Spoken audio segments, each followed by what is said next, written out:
come here and make sure that your voice is heard and that you hear from our legislators, and I just appreciate the time that y'all took to do this. Tonight we're going to be hearing from our Buncombe Democratic delegation serving the North Carolina General Assembly. These folks do a wonderful job of serving each of us in the State House and Senate in Raleigh, and I know that we're all very, very proud of the work that they do and feel lucky to have them as our representatives.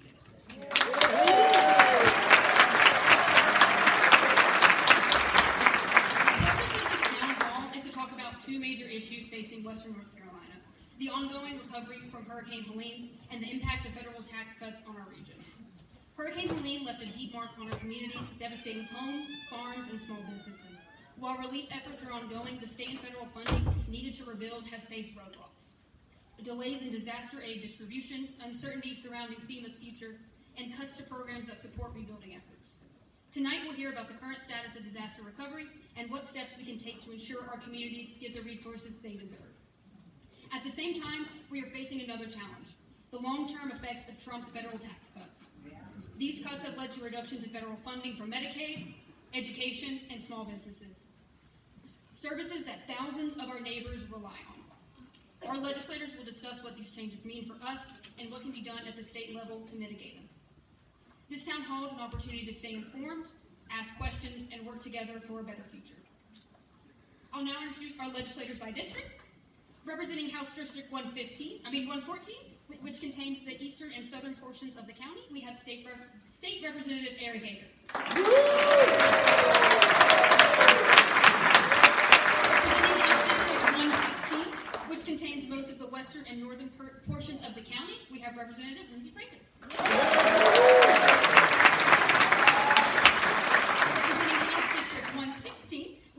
Most of the city of Asheville and the central part of the county, we have State Representative Brian Turner, who is back. And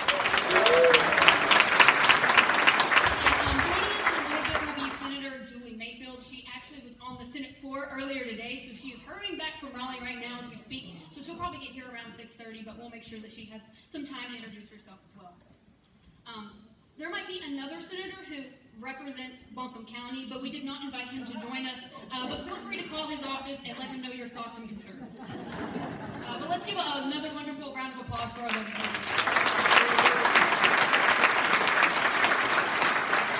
I'm going to explain today's format, how we're going to do the town hall in a little bit. We'll begin with a panel discussion featuring our legislators, where they'll provide updates and their insights on the pressing issues that we mentioned. And then we'll open the floor for a Q&A session. Some of y'all probably wrote questions out there or filled out a Google form. We'll make sure we get to as many of those as we possibly can. But first, I want to allow our legislators to introduce themselves and say a little bit. Hi, everyone. I am State Representative Lindsey Prather, as Kristen said, and thank you so much, everyone, for being here tonight. So, as she said, I represent District 115, which is western and northern Buncombe County for the most part, as well as a little bit of Swannanoa, Riceville. So, I am serving in my second term in the legislature.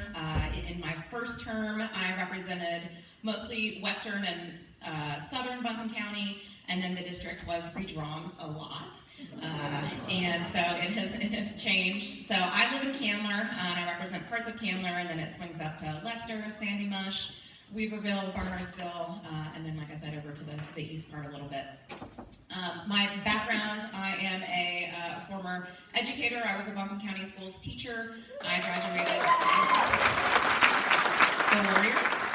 And, I was just thinking earlier, I also used to teach at Buncombe County Middle College, which is not what it's called anymore, but we held our graduations here in this room. So it's nice to be back here. But, so graduated from UNC Asheville, got a graduate degree, the Bulldogs, got a graduate degree from Western Carolina, the Cats, and taught in Buncombe County Schools, and then I now serve as Assistant Director of Admission at UNC Asheville. So I work with transfer students and adult learners over there while serving in office. I am extremely honored and proud to be your representative here in Buncombe County, and I'm grateful to everybody who helped work to get me reelected. And we are certainly off to the races here in North Carolina, so happy to be here. My name is Brian Turner. I I represent District 116, which is primarily the city of Asheville, also includes parts of Woodfin, Biltmore Forest. This is my 5th non-consecutive term in the State House. I served 4 terms previously, representing Western Buncombe County, a district that doesn't exist anymore because now it's been carved up 3 or 4 different times. I am excited to be representing the city of Asheville, where I grew up. I'm excited because for the first time last year, my sister, who's right here, and my parents, who are right here, were able to vote for me for the first time. So that was really exciting, but I'm glad to be able to be a part of what really has been a cohesive and team delegation. We are in regular communication with each other, we support each other, we work together. Lindsey's office is right next door to my office, and so I'm over there probably more often than she would like, but she's very patient with me, so I'm very grateful for that. I also want to take the opportunity to introduce also my wife, Hope, who's here, and she's also my legislative assistant, so if you email me or something like that, it will most likely be her who's responding.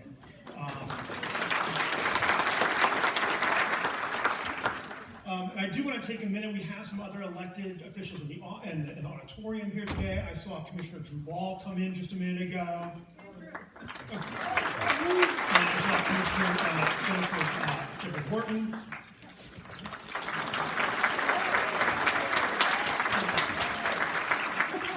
Martin Moore, Commissioner Martin Moore just came in with us.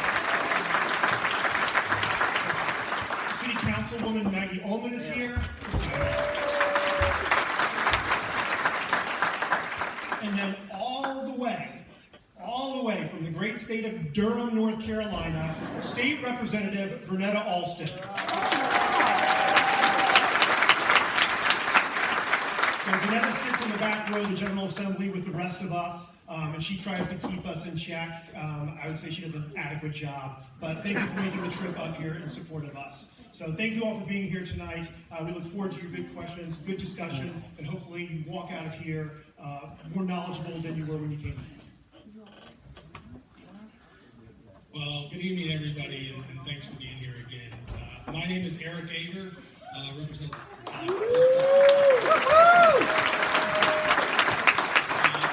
represent a district that is also changed. I'm in my 2nd term as well, just like Lindsey. We were freshmen and now sophomores together, and we, have traded parts of districts here, there, and everywhere in the 2nd term here. But so my district is from kind of Ridgecrest, Black Mountain, Swannanoa, Fairview, Arden, all the way South Asheville, all the way out to Canla. So almost to Lindsey's house, as a matter of fact. But I grew up in Fairview at Hickory-Neck Farm, went to Reynolds High School, and go Rockets. And then went on to the Naval Academy and spent 25 years in the Navy.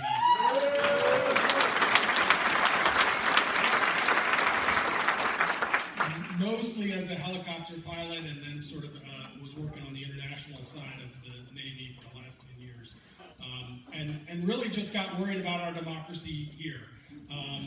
And that's why I got roped into politics at a sort of late stage. But, I think it's really important that we pay attention to those things. I was working on security and democracy overseas in places like Turkey and Ukraine and other places, and just got worried about what was going on back here. Figured this was one way to find out. I'm not sure I figured it out, and it doesn't seem like we're hitting an upward trajectory yet. But we're going to work hard on it, and we're going to really make a difference and change the direction that we're going. So with a great team like this and a great group of people like you, thank you all very much. The first subject we're going to talk about is hurricane-related recovery.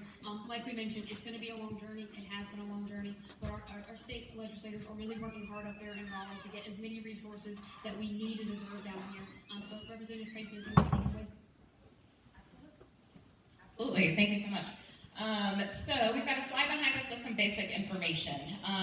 So first and foremost, I believe it was the Governor Stein's first bill that he has signed as governor, he signed last night the Helene Recovery Act of 2025, Part 1. It is H47 if you want to Google it, or if you want to search it on the ncleg.gov website. I know y'all spend a lot of time on there looking at the bills and everything. But so we are very happy that that bill passed and was signed. It is the fourth hurricane recovery bill that has gone through the legislature since the storm. And there are some really good things in this bill. A common refrain with all of these bills is that it's not enough money, it's not getting out quickly enough, and there are still some major gaps that are not being funded. So we'll talk a little bit about that. But first, let's talk about what was in this bill. So quick reminder, the bill started in the House, and then it went to the Senate. The Senate made a bunch of changes, well, not too many changes. And then it went back to the House. We rejected the Senate's version, and then so it went to a conference committee. Berger and Speaker Hall selected legislators to be on that conference committee to work out the differences in the bill. That conference committee did not contain any Democrats on it. It was all Republicans. So I just like to note that because you're going to continue to hear people talk about who's politicizing this disaster. So I'm just going to mention that. So this bill, it was originally $500 million in funding. There was some money that was added. Most of the money that was added is including some relief for previous storms over in eastern North Carolina. There are still people that are struggling a lot from Matthew and Florence over in eastern North Carolina. So there is some money that went there. And there was also quite a bit of ag money that went to help with farmers across the state who've been dealing with agriculture disasters beyond just Hurricane Helene in this last year. It's been kind of a rough year for farmers. And so, but it was $528 million total in funding, and $217 million of that is to finish those previous recovery projects that I just mentioned. There's $200 million in this for agriculture, and some of that is specifically for crop loss programs. So previously, money that has been given to farmers from the state legislature for the storm has mostly been for, stream bank restoration and debris cleanup and things like that. But we're finally getting to the point where we're able to help with the gap for some of that actual crop loss that they're facing. $100 million in infrastructure projects, so the state is putting more money into private roads and bridges infrastructure. I'm sure there are folks in this room who are maybe getting some help from FEMA for your private roads and bridges, but it's not completely covering the gap. And so the state is adding money in to try to help you close that gap more to help with that. We have a lot of private roads and bridges out here in western North Carolina, and y'all, this isn't just like a footbridge to somebody's vacation home, right? These are people's homes that they need these roads to get to. School buses use these roads. These are important that we're helping folks. So I know some folks have questions about why we're helping with private roads and bridges, but it's absolutely important for our community to help our neighbors with that. So there's also $120 million going for home reconstruction and repair. So we were very excited to see this go in there. Up until now, the federal government has been putting money in for home reconstruction and repair, but the state government has not. So this is the first time that we put money in for that. And that money does have to be compliant with the federal programs. And so it's only going to primary homes and basically all the hoops that you're jumping through for federal funds, you'll need to jump through for the state funds as well, but we're going to make sure that that's getting to where it needs to go.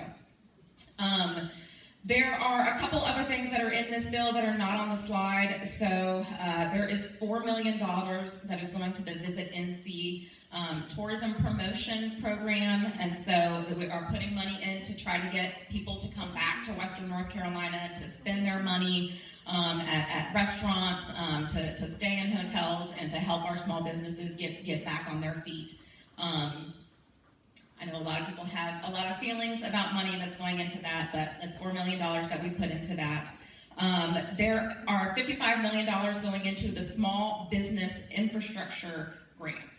So this is a little bit confusing. The House had actually put money into this bill for small business grants, money that would actually go to the small businesses. That is not what this is. That was taken out by the Senate. So what happened in this bill is $55 million for small business infrastructure grants.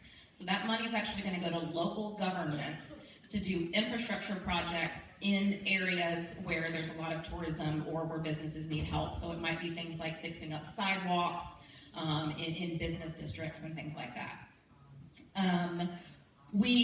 This bill did not include, it was taken out by the Senate, did not include additional money for rental assistance or mortgage or utility assistance.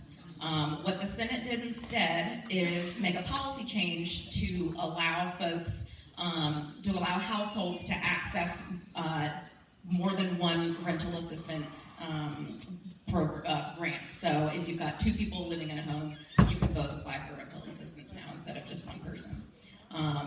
There is more money for debris removal. There are a lot of different organizations, a lot of different ways to have contracts to get debris removed. Each local government kind of gets to choose their own adventure on how they get debris removed in a community. But there's still obviously a lot of debris out there, as we've all seen, probably saw it when you drove in today. And so the state is trying to help fill in some of that gap as well. And then one other thing I'll mention that we were very happy that the Senate added that was not in the House one was $9 million for K-12 summer learning programs. So this is money that is going to help, yes, that absolutely is this is money that's going to help schools out here in Western North Carolina to help with some of that learning loss and provide more programs for kids during the summer so parents can get back to work. So that's the Helene Recovery Bill. It is titled Part 1. The new House Speaker in the legislature, in his first speech, and in every subsequent speech since then, has said that Western North Carolina recovery is a priority for him. So we're going to continue to hold him to that. We are going to make sure there is a Part 2 and a Part 3. This is a marathon, not a sprint. And that is what the three of us and Julie continue to tell people down there in Raleigh. We are constantly reminding them of what's going on out here, reminding them of what our needs are. We need more money for rental assistance and mortgage and utility assistance. We need to improve our unemployment insurance system out here. We need more money for new housing projects instead of just reconstruction and repair. We need those grants for small businesses. And we need revenue replacement for local governments. Because we have many other programs in our county that are struggling with their budgets, for example, our school districts, because the county did not get all the revenue that they normally get this past year because of the storm. And so those are things that we're going to continue to push for that were not in this bill, but that we're hoping to get. We should get at least one more bill before the budget this summer, so we're going to continue to push for that.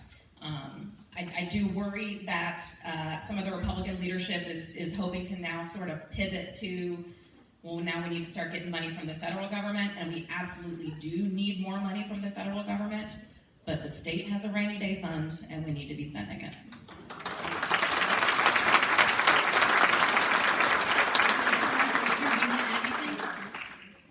What are the two sides equate? Yeah, the math's wrong up there.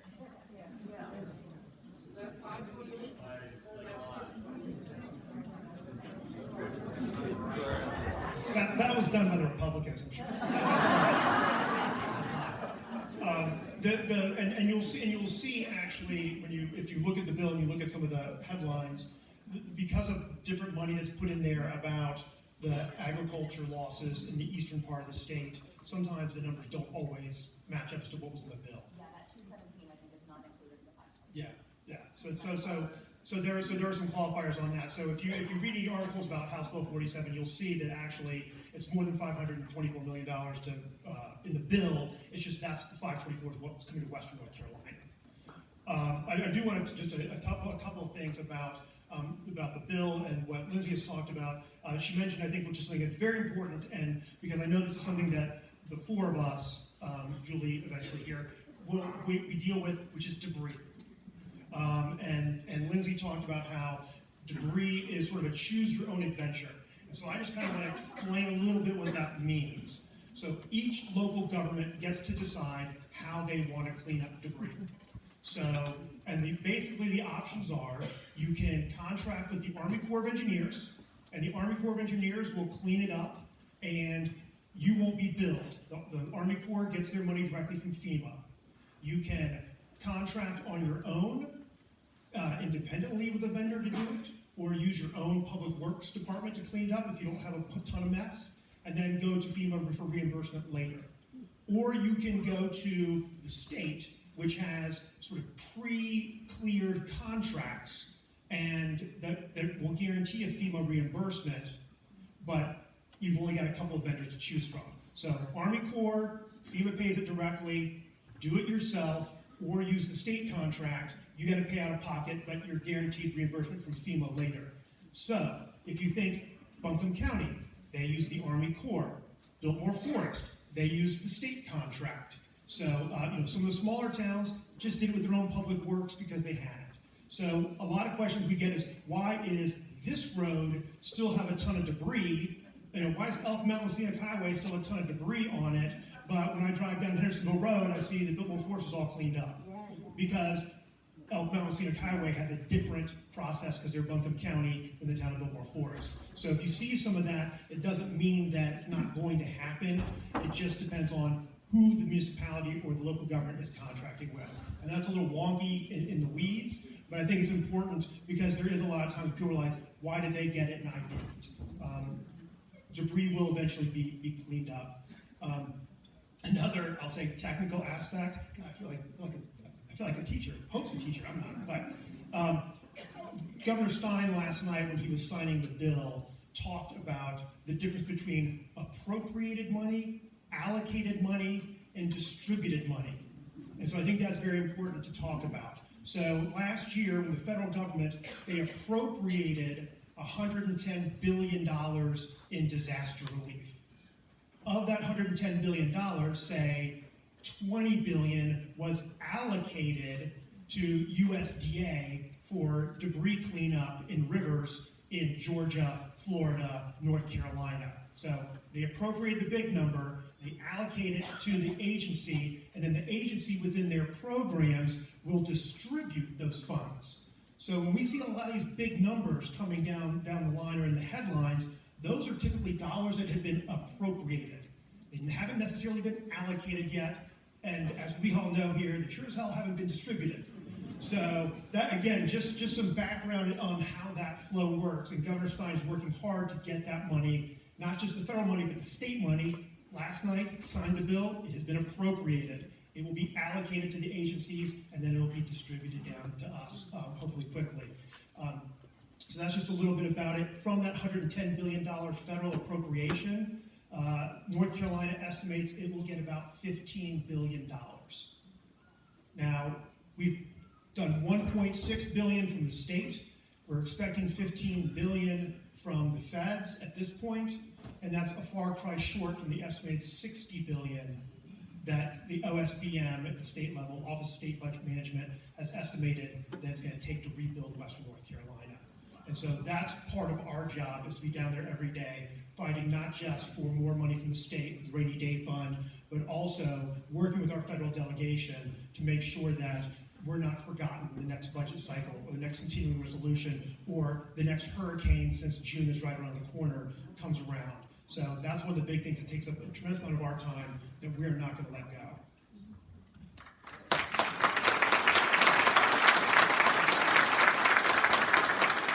And these guys have done a great job of explaining the bill, so I won't say much. I just 2 quick points. The first is that certainly it wasn't fast enough, and we know that, and then certainly that's something that we've been working on since October, since we first drove down the mountain while the power was still out, trying to go to Raleigh, and that's been frustrating on our end.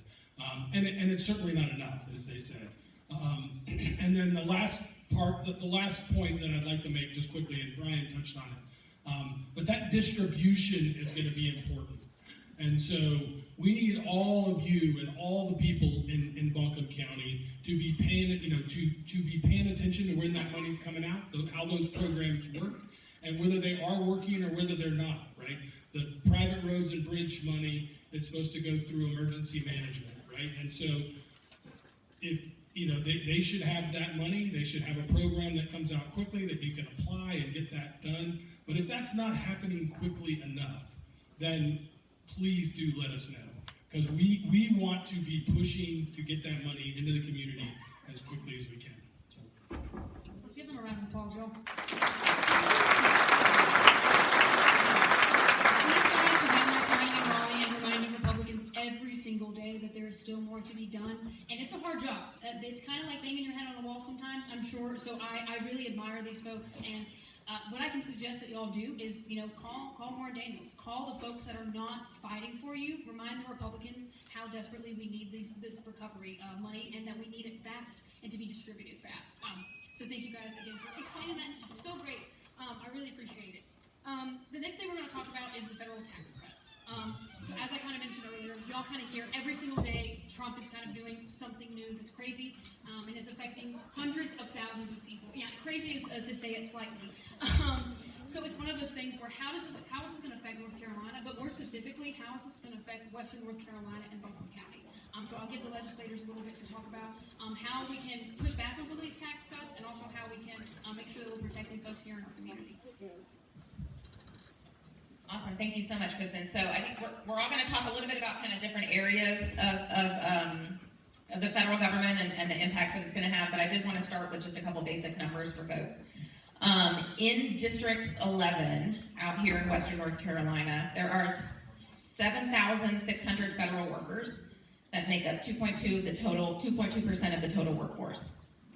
In North Carolina, the number of people who are on Medicaid, 2,418,780. About 62,000 of those people are in Buncombe County alone. The largest cohort in Buncombe County of folks on Medicaid is age 6 to 18, 1/3 of people. 15,000 of those people were added due to North Carolina expanding Medicaid. And those are the folks that are most at risk, the ones that just received it when we expanded it last term. Have y'all heard of the Healthy Opportunities pilot out here? A couple of hands? Yeah. It's an incredible pilot that's happening in Western North Carolina, basically where we are allowed to use Medicaid dollars to spend on things like social determinants of health and things like getting people healthy food, making sure that their power doesn't get cut off, kind of the ancillary, is that the word, things to somebody's health that aren't just medical bills, things like that. So the funding for that program would be at risk if we lose Medicaid as well. So there are about almost 31,000 people that have been served through that Healthy Opportunities pilot, 820,000 services offered here in Western North Carolina. We have a late addition. And I'm going to pause real quick. Welcome to State Senator Julie Mayfield. Literally just got off the Senate floor, so she's coming from work to go to work some more. So thank you for joining us, Julie. I've got 3 more numbers I'm going to give so she can catch her breath, and then we'll have her introduce herself. So I also wanted to mention we're looking at Title I programs in North Carolina. So I know we're all concerned about the Department of Education at the federal level. North Carolina public schools that are eligible for Title I programs, 1,571 children. And then here in North Carolina, there are 14,000 public school staff members that are paid for with federal funds through federal grants. So just kind of wanted to put some numbers out there for North Carolina when we're looking at what the impact is going to be. So we'll go back to that. But first, let's give Julie Mayfield a minute. Hi, everybody. Sorry I'm late. We had session today that started at noon, and we spent about 2 hours debating the removal of the last, one of the last vestiges of gun control here in North Carolina, and that is of course, the Senate voted to pass it. They did. The elimination of the requirement for a concealed carry permit. So, and it already passed the House, right? No, it has not. Okay, I haven't seen it yet, so coming your way. So, thank you all very much for being here. Am I talking about? Introduce yourself. Just introducing. I'm Julie Mayfield. I am the state senator for Senate District 49, which is all of the city of Asheville, Weaverville, down south, out to Swannanoa, and then a little bit into Candler. So that's me.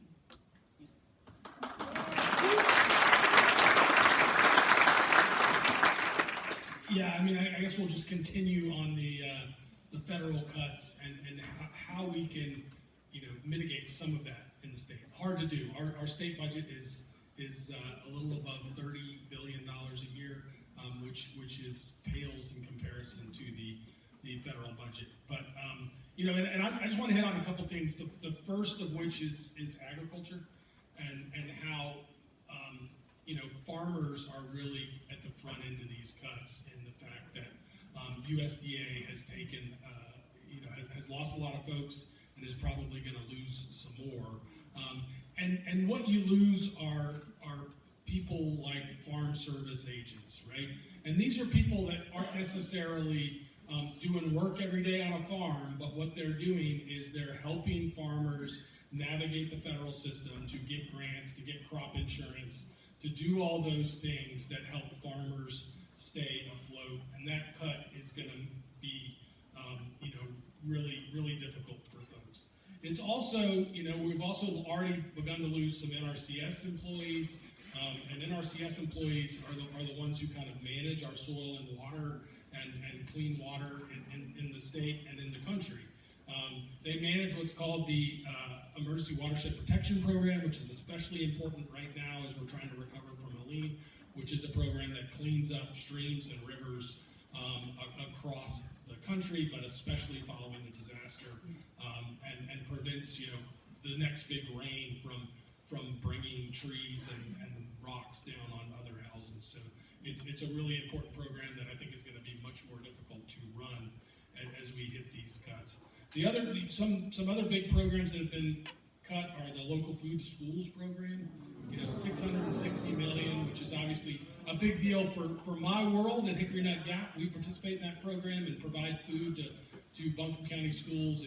It's a great program. It sort of started during the COVID era, but what it does is it allows school systems to buy local food at prices that give farmers the money that they need to keep operating, and then gives kids much healthier food than they would get otherwise. And so $660 million canceled there is going to be a huge hit, not only to Buncombe County but to schools across the country. And then the local food purchase cooperative agreement, $420 million, allowing food banks to do the same thing, go to local farmers, buy local food, and then distribute that out to people in need. And that money was just cut and is gone, and we need to really encourage our federal representatives to bring those programs back, because they really do matter. Another sort of USDA function is the Forest Service, the U.S. Forest Service, and as we all know, we've got trees and branches and limbs down everywhere on the floor of the forest just drying out. And so we're going to really have a real challenge this year with respect to forest fires. We've already seen it. I think we had a big one in Candler. Obviously, there's one down towards Old Fort, some in South Carolina, and they're kind of popping up all over the place. And Forest Service employees, while they may be a data analyst, are all trained to fight forest fires. And so, you can't really figure out from a job description whether somebody's going to be a forest firefighter or not. And so, a lot of those folks have been cut as well. And then, another one that's sort of personally affecting us, the Rural Energy for America program has been, stalled out. It was an IRA, Inflation Reduction Act program that, those contracts have been signed. People have put up solar panels or done other things that save electricity and make things more efficient. And those contracts have been signed. People have put those things up, and now the money is just frozen. And so that's going to really hit a lot of people in their pocketbooks, especially in rural areas where we are. And And the second issue that I'll hit quickly, and we may, we could go on forever, so I'll try not to, but is the VA. Obviously, as somebody who's been a big part of my life in the military, I know how important that VA healthcare is for people. And I know we've got VA, I'm sure we have VA nurses and VA doctors and others in this building.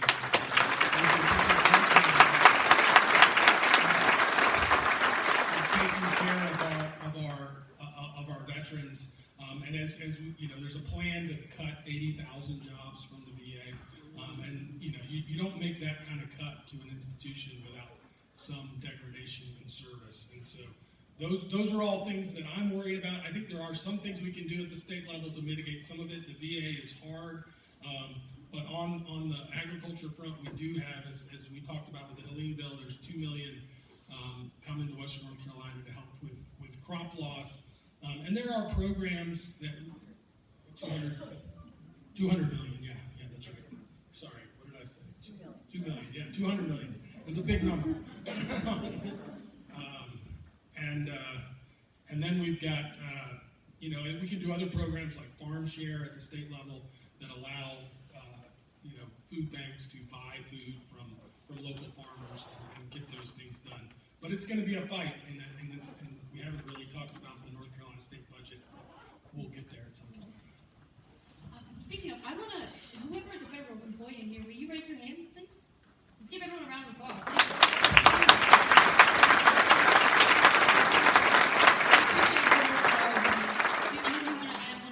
I do want to add, so Eric and Lindsey both talked about cuts. So I get, there are a few people who are still awake, so this should do you in. So I want to be the wonky guy a little bit more, but why are we seeing these cuts? What is it? There's obviously this whole DOGE initiative, but it's to reduce the size of government, it's to reduce federal funding, spending. Why? So realistically, we talk about federal spending cuts. It's the tax cuts. It's how we need to reduce our spending so that we can give these tax cuts. But if anybody listened to Larry Summers this morning on NPR, okay, yeah. So this we're entering this period of stagflation, which we really probably haven't seen since the 70s oil crisis era, where we're going to have rising unemployment, cutting all these jobs, we're doing all these things, exploding deficits, and inflation because of tariffs. So we're kind of creating this perfect storm, and what Larry Summers said earlier this morning was, no country has ever tried to do this to itself. It's always been externalities that cause stagflation. But that is why we're seeing these cuts. It's to pay for tax cuts that are eventually going to explode the deficit. We're going to get upward pressure on prices from inflationary tariffs, and that's where we're going to end up. Basically this malaise. In Japan, they had the lost decade, if you remember that. I think it was back in the 90s. So a very similar situation that we're trying to avoid. And then that kind of cuts into what Eric's talking about with our state budget. The state budget, and I don't want to jump the gun, but we have put into statute a series of reductions of the personal income tax as well as the corporate income tax. Basically, the Republican-led General Assembly is trying to get both of those to zero. But I think that I almost said Senator Stein, and I almost said Governor Cooper. Governor Stein, his budget office did a really great presentation showing exactly how those cuts are going to play out over the next 5 to 10 years. And that basically it either pushes North Carolina towards insolvency or it pushes to significant cuts in services.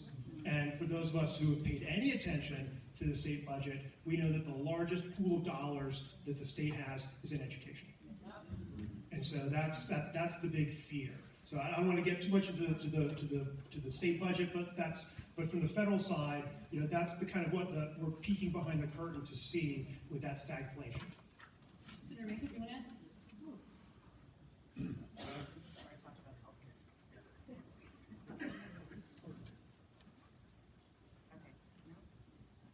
How about that? Yeah. Okay. So what I want to talk about is are cuts that actually haven't happened yet, and there seems to be a difference of opinion even between and among people in the Trump administration about whether these cuts are coming. but that's cuts to Medicaid.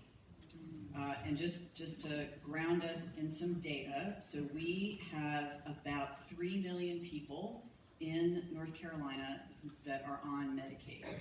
640,000 of those are people we just added in the last year from Medicaid expansion.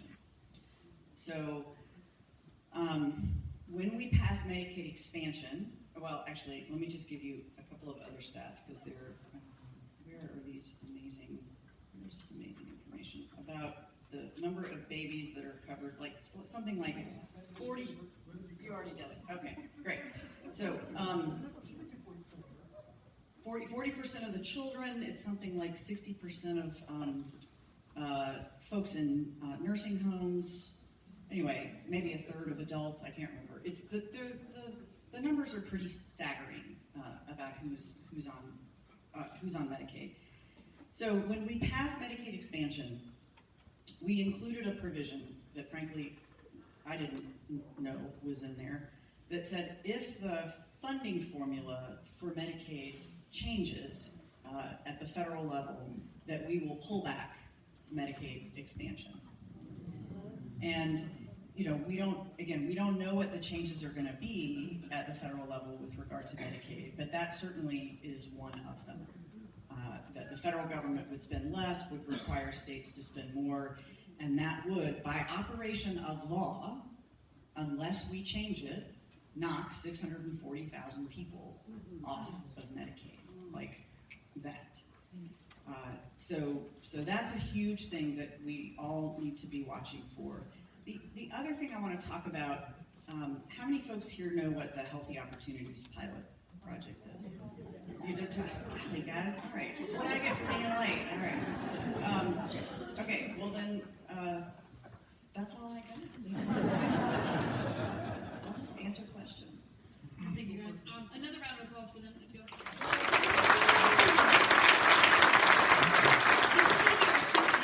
Section. So we already have some questions that people have wrote and submitted on a Google form. Sam, if you want to come down and give them. But we'll also get to audience questions if y'all didn't get a chance to fill out a Google form or write down your question. But we're going to get through that. Can I just ask a question for clarification? Yes, ma'am. You're talking about the federal funding equation that's used to bring federal Medicaid money down from the feds to the states. Okay, do we need to advocate with legislators to not change that equation or to change that equation? You need to advocate at the federal level that not change. It's 90-10 right now, so we pay 10%, and actually you don't pay 10%, the hospitals pay 10%, but we don't want that to change at the federal level. And then if that does change, we need the state to pick up that slack and pick up that difference, as opposed to kicking 640,000 people off of Medicaid. But at this point, it's a federal law versus a state. Correct. That's correct. All right, our first question is from Sharon, 28805. It's about disempowering the legislator. Is Sharon in the room? Would you like to ask your question, Sharon?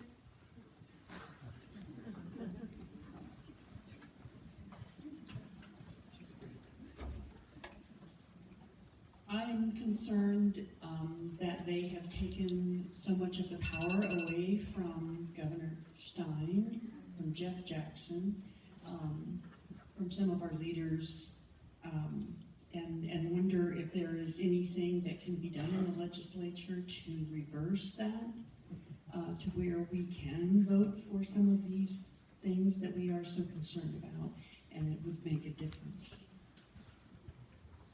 I'm going to take it just because I haven't had a chance to talk very much. So there is nothing we can do in the legislature. We are not in control, pretty clearly.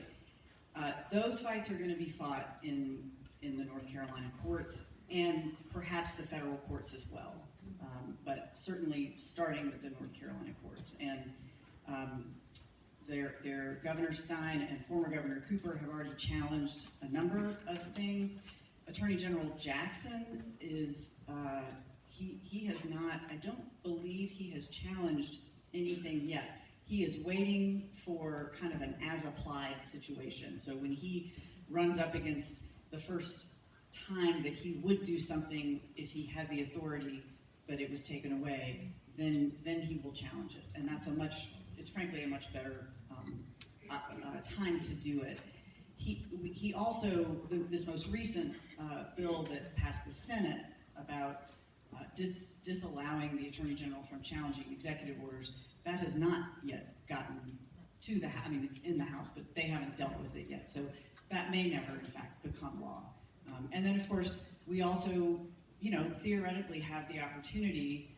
So obviously, Josh Stein will veto a law like that if it gets to him, and then we'll be in the veto override game, and we'll have to see if my House counterparts over here can hold their caucus together. And just as a reminder, we did break the Republican supermajority.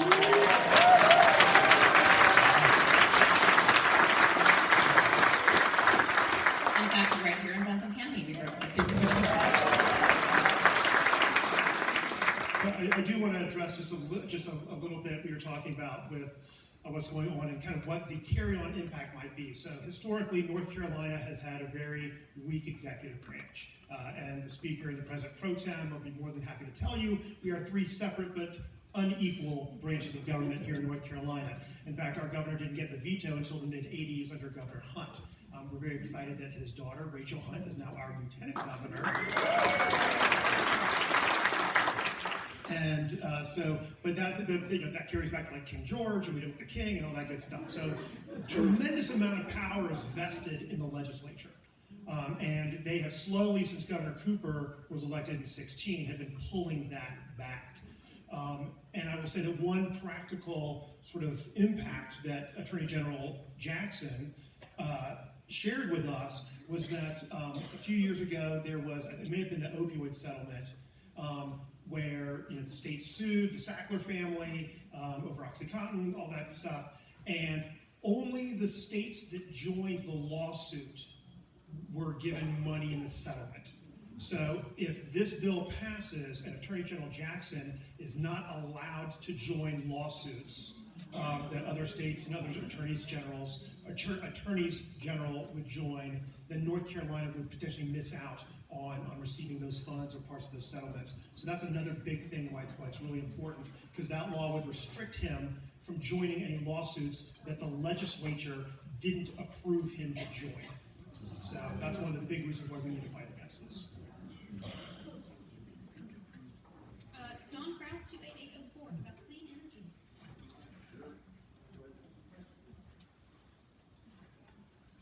Thanks. So in the Inflation Reduction Act, we have these great clean energy taxes. Turns out North Carolina gets more of them than any other state in the country. And here in Buncombe County alone, we have about 511 million of them, and 211 million, but it's about 500 jobs. So the question is, what, if anything, can we do just to really try to hold on to these clean energy tax credits? I mean, it's from anywhere from building battery plants on one hand, to, like, I just had some solar and a battery put in, and I get 30% tax credit for doing that, unless it gets clawed back. So, what do we do about that? And so, again, this is something that Congress will be deciding about whether to renew those tax credits. I think the argument for Congressman Edwards is the use of those dollars here, the benefit, the jobs, just the economic boon. I mean, our Buncombe County and to some degree Western North Carolina has been in the lead on clean and renewable energy for about a decade now. We have more utility scale battery storage here than anybody else. We are, I can't even remember, maybe somebody in the room will remember, I should remember, we're about to have, I don't know how many megawatts of solar on the old coal plant down at Lake Julian. We probably have, gosh, I don't know, Is Keith here? Keith would know the answer to this question. How many megawatts of utility scale solar do we have with the landfill project and everything?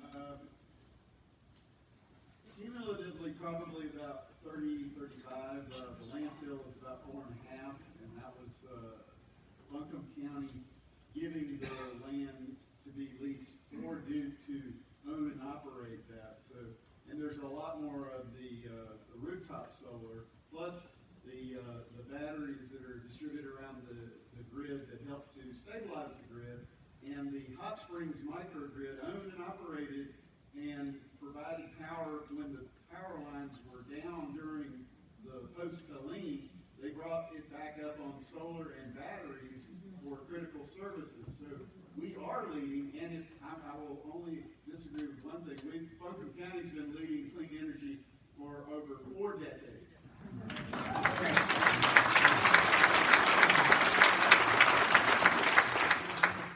I'm a latecomer. Our next question is going to be from Beth 28715. It's about public school funding being cut. Beth, if not, I have a Leslie that had the same question 28715.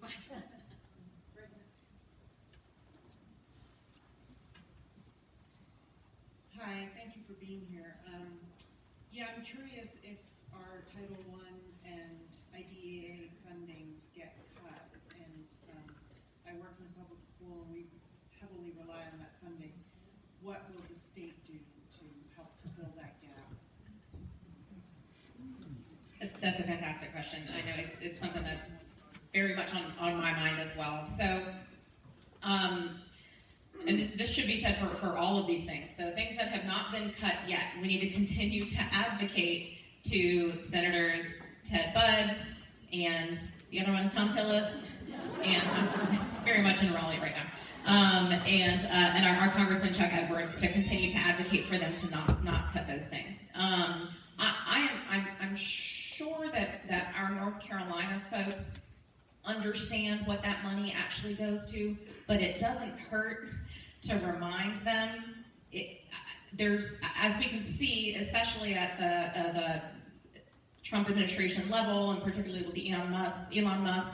I mean, we know that a couple of those Forest Service workers have already been hired back because they realize that they made a mistake. A lot of this is this. They don't know. They don't know these programs.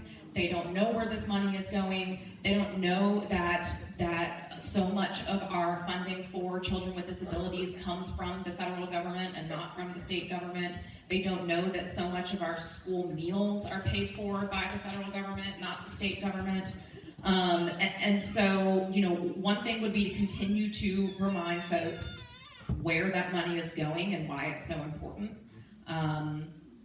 Another thing, so at the state, we are already having really productive conversations at the state about the cap on disability funding right now that we have for schools. So right now, essentially, public schools are only able to get funding for students with disabilities at 13% of their school's population. Well, there's a lot of schools out there that more than 13% of their students receive some type of services for disabilities, but the state caps it. You can't get any more than funding for 13% of your population. So that is one very easy thing that we can change at the state level to make sure that we're helping to fill in that gap. So that is something that you can advocate for to state legislators. And then, yeah, also making sure that we're taking care of the school meals as well. So we are also, there's also a larger conversation happening in general about the formula that we use to send state money to our schools, and whether we need to change kind of the weights and how many schools are getting how much money. I'm heartened by the conversation that we're having. It seems like it's moving in the right direction, more towards like a weighted student funding model where students with higher needs get more money, or schools that serve students with higher needs get more money, which is not really what's happening right now. And so I am heartened by that, and that would certainly help to close the gap a little bit as well. So those are a couple things that we're working towards at the state level. John, 288. Oh, you want to go So when we were talking about this specifically, the cuts that Lindsey's talking about that you asked about, Governor Stein's budget recommendation basically launched this morning. And there's a ton of stuff in there, and Julie has it. It's actually an interesting read. But in it, it's the future of North Carolina. It calls for the elimination of the cap on unacceptable children, and also for free school breakfast and additional 330 nurses, counselors, social workers, and psychologists.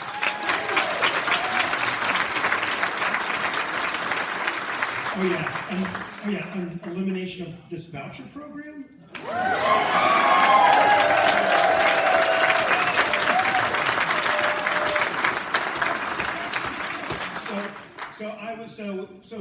We've talked a lot about, you got to call Senator Budd, you got to call Senator Tillis. You want to call Governor Stein and say thank you for this budget.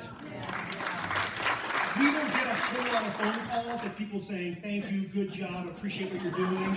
And he stepped out pretty big with this budget. So if you get the chance, write his office, call his office, and let him know that you appreciate what he put forth very publicly today.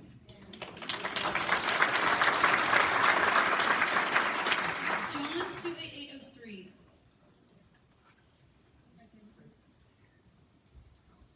This is a question about chickens.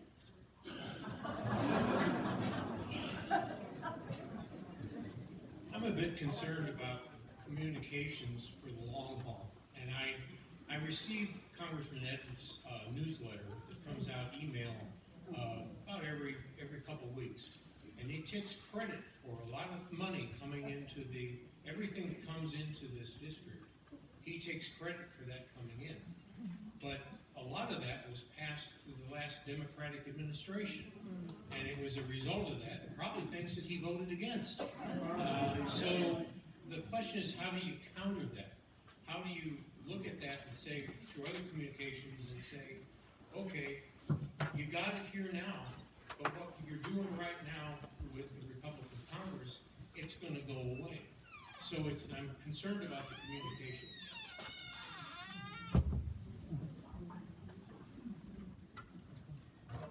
It's a great question. Hopefully it's working. It's a great question, and obviously it's one of the challenges. I will say, I think, and correct me if I'm wrong, Kristen, but you can sign up for all of our newsletters right out front, and so we do send those out as well. Obviously, they're more focused on the state level, but I think that talking about, I think the key to democracy really working is that voters have to hold their elected officials accountable. Right? And so whenever as these cuts start coming, we're going to need to reach out to our federal representatives and say, well, where is this money? What happened to this money? Right?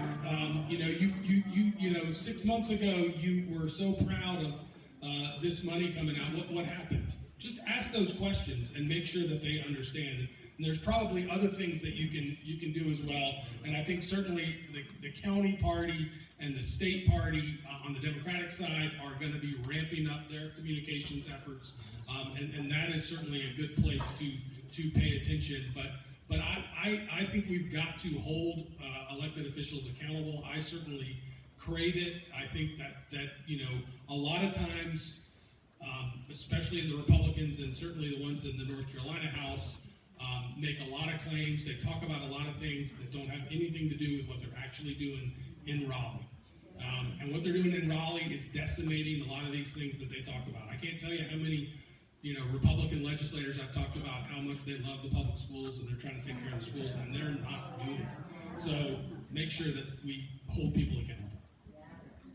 And there were a lot of groans when that other slide, not in this slide, but on the other slide.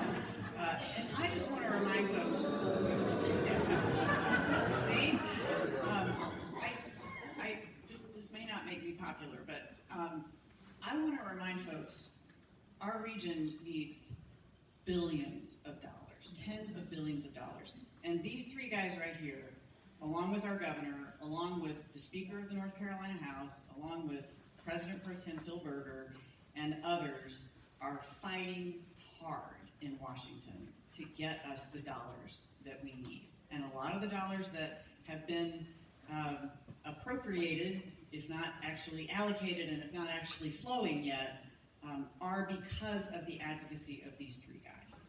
So that doesn't mean that you don't get to fuss at them about other stuff.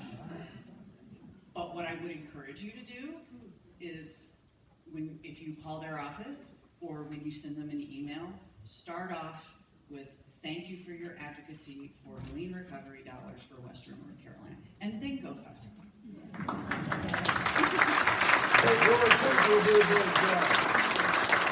Speaking of newsletters, you can sign up for each of our legislators' newsletters right here. They send them out once a week, every other week, something like that. They will keep you up to date with what they are working on in Raleigh. We also have a Buncombe Dims newsletter that we send out once a week. We talk about things at the county commissioner level, at the state level, and the federal level. So if you want to stay involved on all fronts, you can also get our newsletter and you'll be able to stay up to date.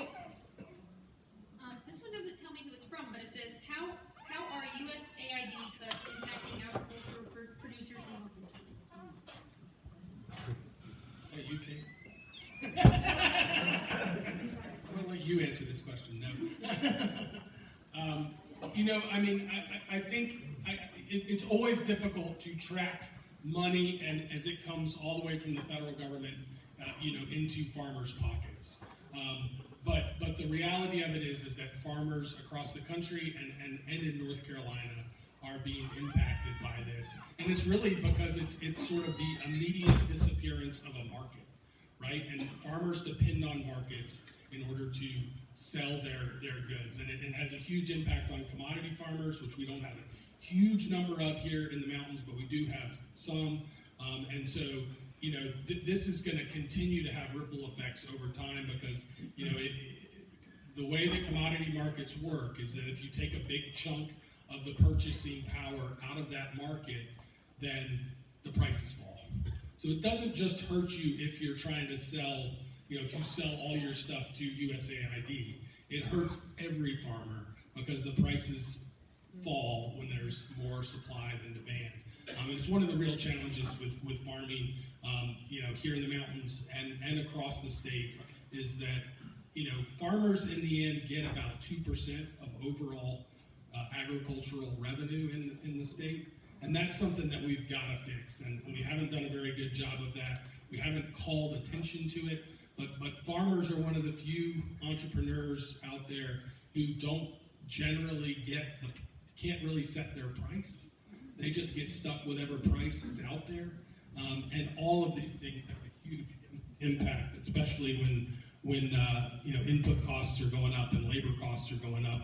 And so we've got to make sure that we need markets everywhere, and the tariffs aren't going to help either, for that matter. Kristen 28701, this is a question about education and teacher pay. Yeah.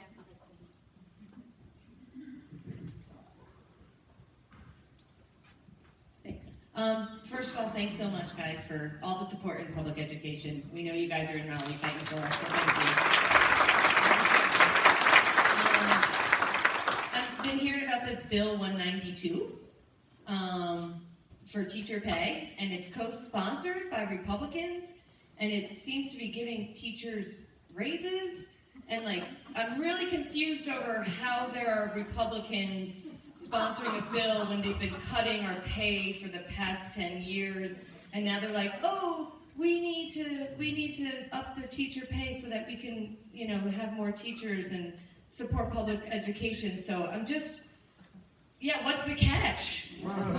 What's the catch, and what is the actual likelihood of that bill being passed in its current state? You just answered your own question. Fantastic question. Yes. So a couple things. I believe this is in reference to Representative Perez's bill that would increase teacher salaries by 22% and restore master's pay, which would be amazing if that were to happen in North Carolina.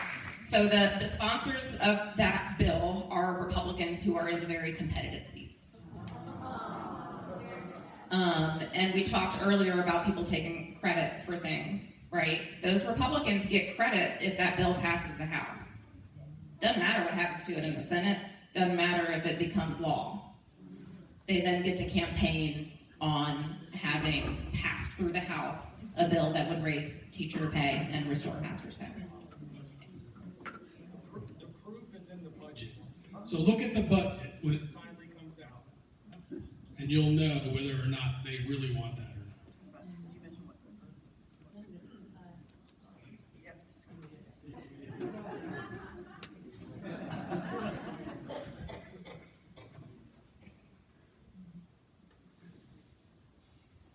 Yeah, this Governor Stein's budget, while they're working over there, Governor Stein's budget specifically calls out making starter teacher pay the top pay in the Southeast. It would raise starting teacher pay the highest in the Southeast. It would also, of course, reward and retain experienced teachers. We see, lately we've seen a lot of focus on raising that starting salary for beginning teachers. But teachers like my sister, who've been in the classroom for 17 years now, have hit a plateau in their pay. And so that's something that he would do, the two main things that his budget would do for pay. Oh, and master's pay, restore master's pay. Where do we rank currently in the Southeast in teacher pay? Oh yeah, so we are 48th right now in the country in teacher pay. We are 49th in the country for education funding effort.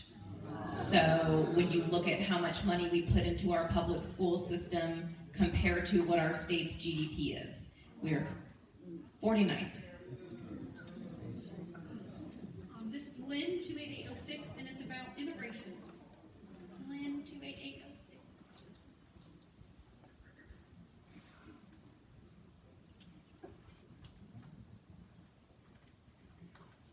Okay, so I understand that Sheriff Miller takes a more humane approach to immigration.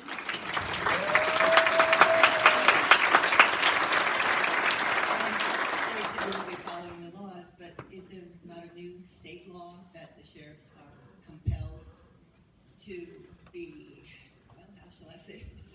Hard ass. So one thing I will note, y'all may have more to add. You may have seen an article recently about the sheriff in Mecklenburg County who has been trying to follow what has been asked of him, holding on to immigrants for longer while ICE comes to pick them up. And ICE isn't coming to pick them up. And the bill for holding those immigrants in the detention facility falls on the sheriff's department to pay to continue to hold on to those folks. And that's exactly what we were afraid would happen, that this would be an unfunded mandate that would require sheriffs to hold on to folks longer than what they constitutionally are supposed to be holding them on to, and that we would be the ones that would have to pay for it. And that's happening. That has come to fruition. And so I am incredibly grateful that we have an amazing sheriff here in Buncombe County, in Quentin Miller.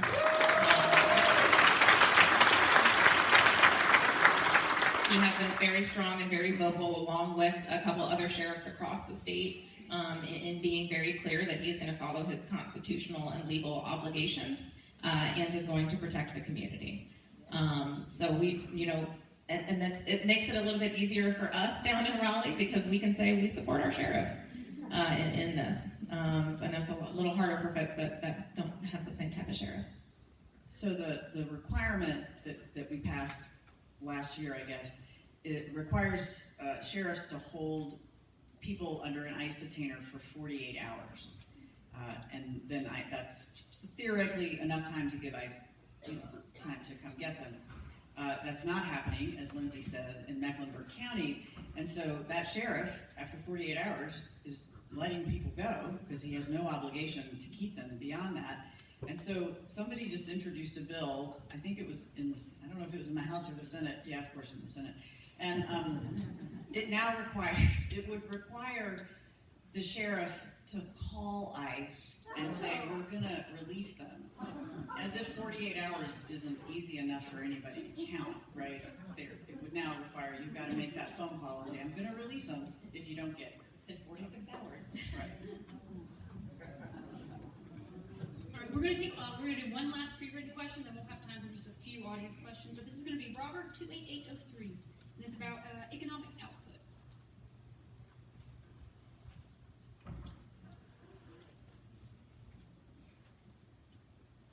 Thank you guys for spending your evening with us.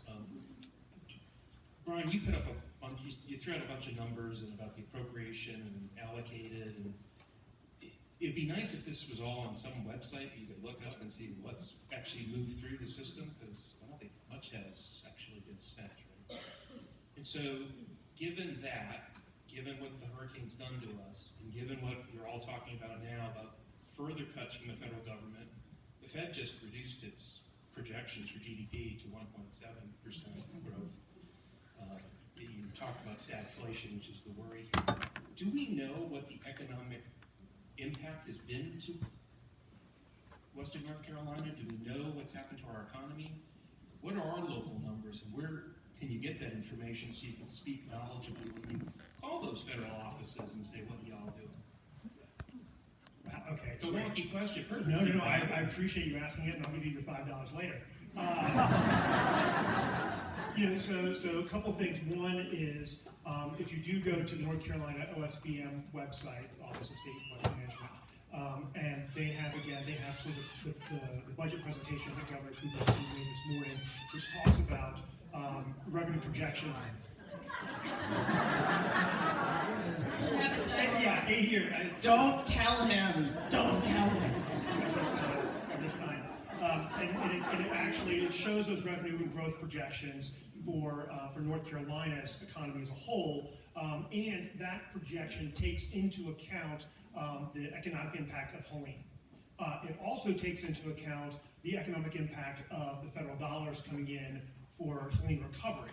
So it's a balanced, sort of authentic, I would say, estimate. The Grow NC office, which Governor Stein stood up, is also going to be creating a dashboard. Now, it's up. Okay, it's up. So that you can track how money is flowing. So Grow NC is headed by a gentleman by the name of Matt Calabria, who's the former chair of the Wake County Commission. He's an attorney, just a really smart guy. And he is down in Raleigh, based in Raleigh, so that he can basically walk across the hall and be like, hey, Governor Stein, we need this. And then he also has a team out here in Western North Carolina, so that he's got basically boots on the ground here saying, hey, Matt, we need this. So we've got some good representation. So the Grow NC folks have this dashboard now that is going to show how the money is flowing through and coming out distributed. So that's kind of the state type of stuff. The estimates that we have been shared, and I don't think there's a dashboard, is that Buncombe County is looking at about a $70 million revenue shortfall over the next year. And so that's one of the reasons why we've been pushing for revenue replacement for local governments in some of these relief bills, because $70 million is a huge hit to Buncombe County's budget. And then the city of Asheville, I believe, is looking at around $20 million shortfall, revenue shortfall. And this is from loss of property tax base, loss of sales tax revenue, all sorts of things. So I don't know if those numbers are out there on a dashboard of some sort, but those are the numbers that we've been working with, trying to get money into the budget for replacement. So OSBM is a good start, the Grow NC folks, and then I apologize, but I don't know if Buncombe County or City of Asheville has a dashboard on it. What's the size of the budget? What percent of the budget does that represent? Yeah, about 25%. So it's a significant. I mean, this is and we've got some commissioners here, so y'all feel free to jump in. But the county budget has very few discretionary dollars. A large portion of their budget is basically pass-through dollars for like DHHS and for other programs, and so a $70 million shortfall and cut would make some really difficult choices. The commission's already had to take them, and it would force more. So that's why we want to make sure we can get Buncombe County and the city of Asheville held harmless for these revenue losses, and other cities across the region. And I'll just add one more quickly. You know, the North Carolina Budget and Tax Center as well does a great job of sort of overall economic indicators for every county, and I think theirs just came out here in the last week or so. And so, but you know, I mean, the glaring statistic is that Buncombe County went from the best unemployment rate in the state to the worst unemployment rate in the state, and that's what we got to be paying attention to. I think it's 5.9 currently, and it was, you know, just above 2. So again, North Carolina Budget and Tax Center, the OSBM website, and the Grow NC website should all have really good information. We have time for 2 more questions from the audience. Please make sure it's something that we haven't asked them yet.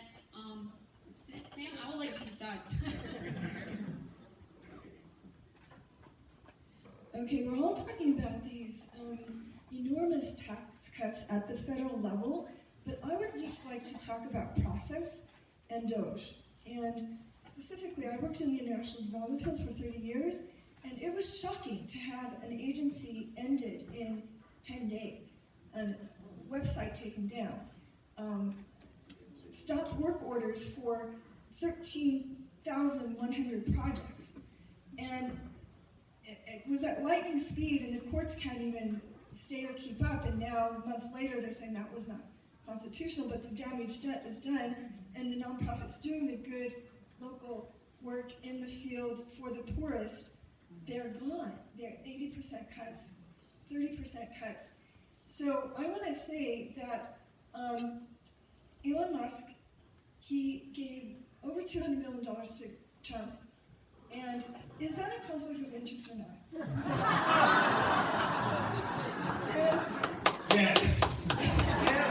So my question is, we're saying we've got to accept these cuts. We've got to accept what's happening. This is a dismantling of the federal government. It's a haircut. It's not saying strategically we're going to cut few divisions and keep our high-performing people. It is just random stop work orders. It's a random 2 million people getting opt out of your job, and they don't know what they're doing, and that was certainly the case with USAID. So the question for the state government is hold people accountable, but hold this whole entire process accountable constitutionally, legally, contract law. What can be done from your level to question the entire process?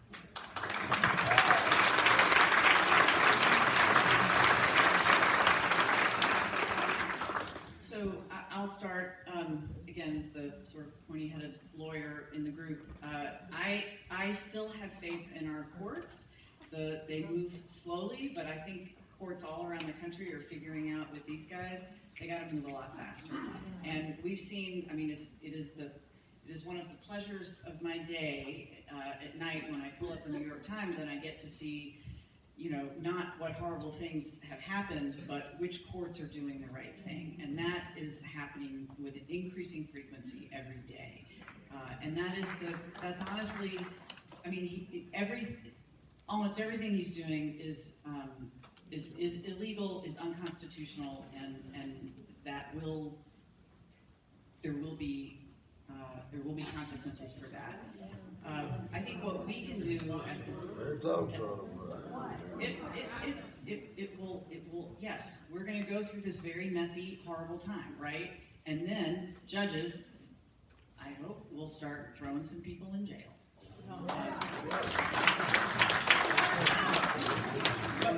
What we can do here at the state level, so what we are starting to see are bills moving through the legislature that are, you know, that implement the national Republican agenda.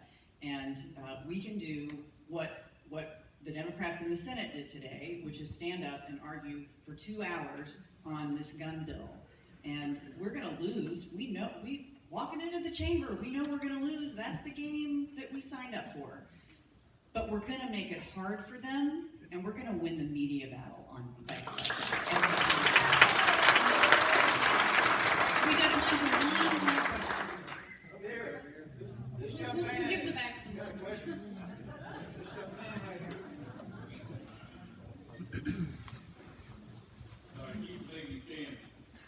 So, I know I'm not alone when I say I'm frustrated, angry, shocked about what's happening right now in our world. I myself come from a place of privilege. I'm a straight white male, works in construction, make good money. I'm trying to figure out a way to leverage my privilege to help those that are less privileged than I am through civil engagement, protest, and frankly, looking to see the Democratic Party show some teeth.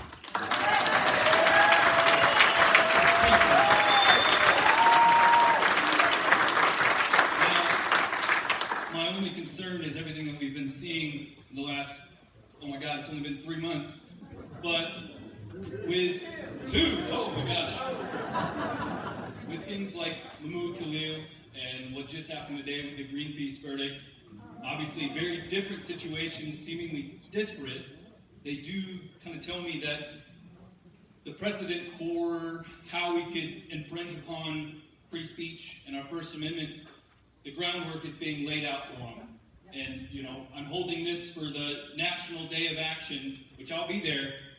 My question to you guys is, how concerned are you moving forward as things get worse? And what can we do in the meantime for those people that, you know, it's a worst case scenario, but for many of my fellow civilians, the worst case scenario is already happening. I work with predominantly Hispanic and Latino members, and I'm ready to fight for them, but I don't want it to backfire. Thank you.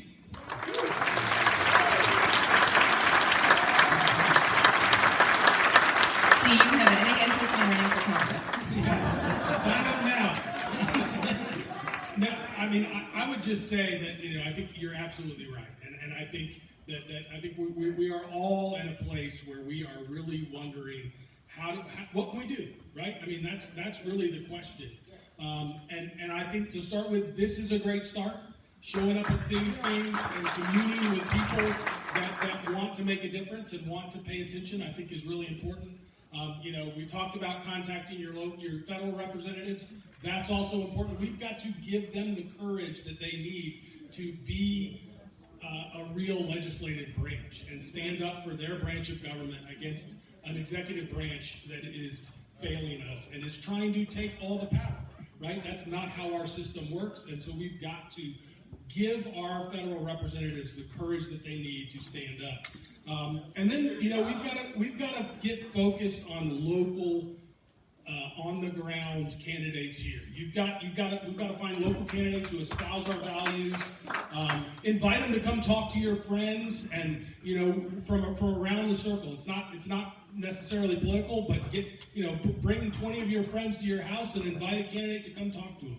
Those are things that you can do. I mean, just this year, gerrymandering by the Republicans in the House led to a 3-seat change in the makeup of the U.S. Congress, right? And so we, as Democrats, we've got to pay attention to the local races. That redistricting happens in the North Carolina House, and we have a tendency to want to pay attention to the presidential race, and we have a tendency to want to pay attention to the Congress, and those are important. But the Republicans figured out 20 years ago that paying attention to local and state races was how you really build change in the economy. And so that's what we've got to do as Democrats. We've got to get focused on not only us, but local candidates across the state who are really trying to change the makeup of politics in North Carolina. Buncombe County, we elect Democrats because you guys are Democrats from Buncombe County. That's right. I mean, that's right. And you know, go out and volunteer. Join hiking clubs, volleyball leagues, go to trivia nights. Get out there and make friends with people who maybe don't hold the same political beliefs as you have. And talk to them. Get to know them. That's what, we talk about deep canvassing, but that's real deep canvassing if you want to make friends. I want to piggyback off that. If you're pissed off at the Democratic Party, I encourage you to come join us. The way you change the party is from the inside out. I wanted to see more young people in elected positions in party powers. Guess what? We have a 27-year-old state party chair. If you want to see a change, you can make it happen. I promise. We are proof of that. So I encourage anyone, if you're like, these Democrats suck, man, they need to get their act together, come help us get it together. I would really encourage all of you, every single one. I do want to say, I want to address what you said as a fellow straight, cis, white male. I'll add middle age to mine. I think it's really important. You talk about how do you use your privilege. I think it's really important that you step up and you protect people. Yes. That when someone makes a stupid, bigoted joke, or someone is bullying someone in the grocery line, or something like that, don't be afraid to step up and say, that is not okay in my town, that is not okay with me, and you need to stop. Because it is our responsibility to protect our brother's keepers, and we need to make sure that the behaviors that have become normalized over the past few years are pushed back into the dark basements where they belong.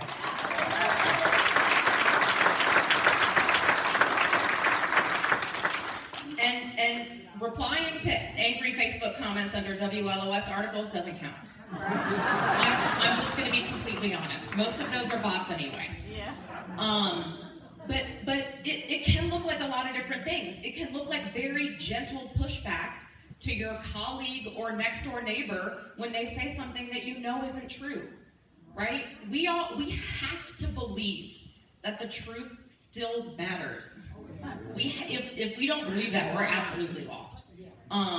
But we have to believe that, and we have to be willing to put ourselves out there, and even just that gentle pushback when someone says something that you're like, nah, actually, that's not true. And here's the NPR article, right? You got to protect your. You got, but you also have to protect your own mental health, right? Because again, this is a marathon, not a sprint.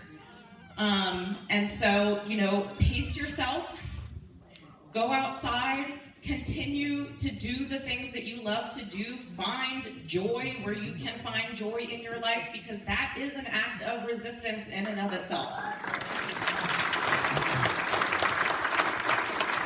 And again, when we talk about privilege, right, we're talking about the fact that you have less to risk than the other folks that you mentioned, right? So it's a lot harder for somebody who is brown or young to maybe show up at, or black, to show up at a protest, right? But as a straight white male, it's a lot safer for you to go to that protest. So maybe you're not really a protest kind of person, but you have a friend who really wishes they could be there. Go for them, right? Yeah. Volunteering for some of these agencies that are getting like Meals on Wheels. Yes. Volunteer for these groups that desperately need our help. Yes, thank you so much. To repeat that, also using your time to volunteer for these groups that desperately need our help, for example, Meals on Wheels. Wonderful. Go to school board meetings. Yes, stay informed. Go to school board meetings, right? Staying informed doesn't just mean reading the national news. It means trying to focus on that local stuff. As support for the press, as funding and even just as media models have changed over time, there are fewer numbers of reporters and journalists that are focused on local and state issues. There's just fewer people that are writing those stories, that are spending time in the state house and in the government buildings. And so I recently sent out a list on my newsletter of some suggestions of state and local media sources, mostly neutral, podcasts, newsletters, all different kinds of stuff. Please reach out if you need recommendations of independent news sources to look for that you can then, maybe gently start to once a week share on your own social media pages. Let's give these legislators a big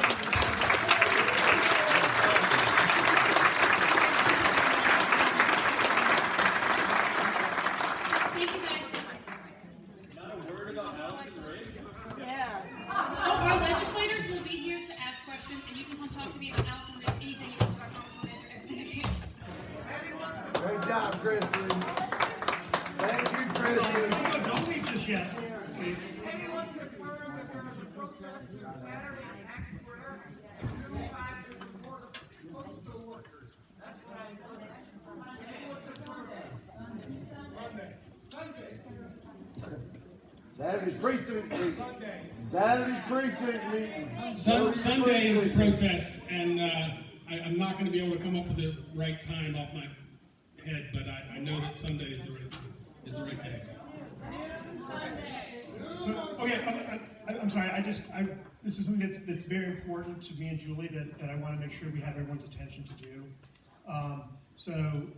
Being a legislator is a difficult job. You spend a lot of time away from home, and when session's over and you don't have a committee meeting, you want to go home. Trust me, you do. You want to be back here. Last night, Julie and I had the benefit of having committee meeting this morning. So we were in Raleigh last night, and for Governor Stein's bill signing of House Bill 47, where Julie had the opportunity to speak. If you want to maybe share some of what you said. Yeah, so there were, I guess, 5 speakers: Governor Stein, the Speaker of the House, Kevin Corbin, Senator Kevin Corbin, who represents Senate District 50, everything to the west of us, and Representative Dudley Green, who represents McDowell County, and then me. So I checked some important boxes. I'm a Democrat, I'm a woman, and I'm from the West. So I was lucky enough to get to speak, and I made the point that, we all feel for years, for decades, we have felt like the rest of the state forgets about us. And the state, for everybody else, the state kind of ends at I-77. But now we know, because of all the attention that we have gotten in the wake of Helene, we know that we are cemented in the minds of our state leaders, our legislative colleagues, and in fact, people all across the state. And it was a privilege to be there. There were just a handful of legislators there. So Brian and I were there, and we got to watch the governor sign the bill, and we were fortunate enough to be there, but then the governor asked us if we would do something for him coming back home tonight, and that is to give Lindsey and Eric pens from the bill signing.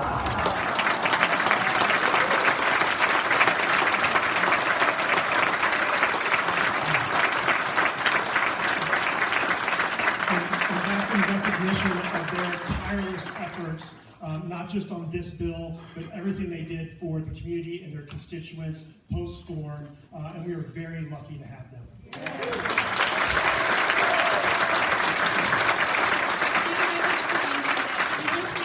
Please sign up for your legislators' newsletter. Please sign up for our Welcome Dems newsletter. Protests are every weekend, y'all. I swear, there's one. You can pick and choose. We post ones on our calendar, so look at the welcomedems.org. There's ones every weekend, promise, Pack Square Park. The one thing I want to make sure all of you go to, we have our precinct organizing meetings this weekend, Saturday, March 22nd, 10 a.m. They're all throughout the county. Please go to our welcomedems.org/organizing. We also have sign-ups up there. Precincts are our building blocks of this party. If you're like, man, this needs to change, get involved with your precinct. You're organizing your neighbors, you're organizing your friends, you're organizing your family. So I encourage everyone to do that. This is how we make that change start, and thank you guys so much for being here today.